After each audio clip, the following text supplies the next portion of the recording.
नमस्कार बंधुरा दीपास किचेने आपनादेर सबाइके स्वागत। आज के आमी मेथी शाक रान्ना करब सेटाई आपनादेर साथे शेयर करब। तो चलुन आमी मेथी शाकटा किभाबे बेছে निই। देखुन मेथी शाकेर এই ডগাগুলো নিয়ে নিতে হয়, পাতাগুলো ডান্ডিগুলো ফেলে দিতে হয়। এই যে এখানে আমি কেটে কেটে রেখেছি, দেখুন এরকম ভাবে শুধু পাতাগুলো নিয়ে নিতে হয় আর ডান্ডিগুলো এরকম ফেলে দিতে হয়। দেখুন আমার শাকগুলো বাছা হয়ে গেছে। এবার আমি এগুলো বটিতে কুচিয়ে নেব ধরে,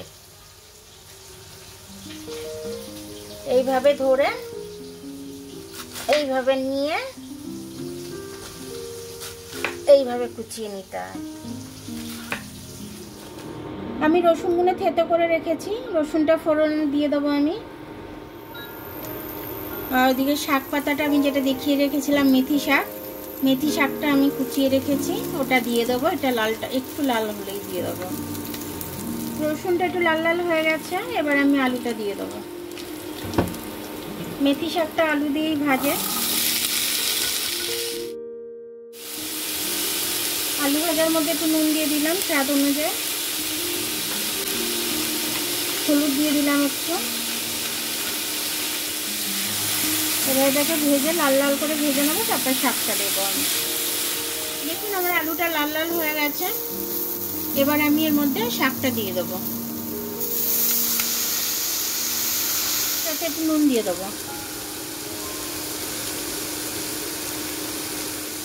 এবার ভালো করে আমি এটাকে নেড়ে আলুর সাথে মিশিয়ে দেবো।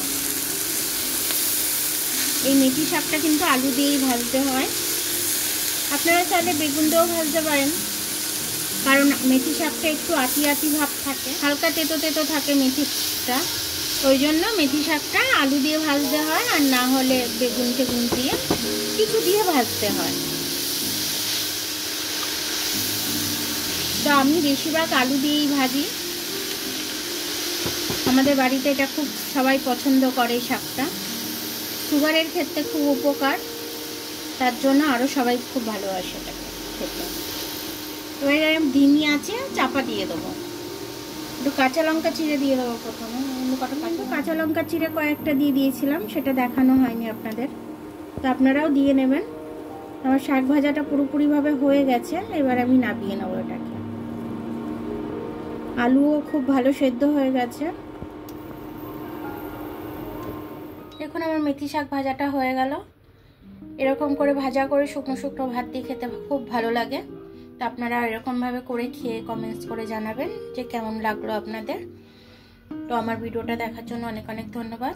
আমার ভিডিওটা যদি আপনাদের পছন্দ হয় লাইক সাবস্ক্রাইব বেল আইকনটা একটু টিপে দেবেন, আর যদি ফেসবুক থেকে দেখেন লাইক আর ফলোটা একটু করে দেবেন। আবার কাল দেখা হবে নতুন রেসিপির সাথে। ততক্ষণ আপনারা ভালো থাকবেন, আমি আসছি।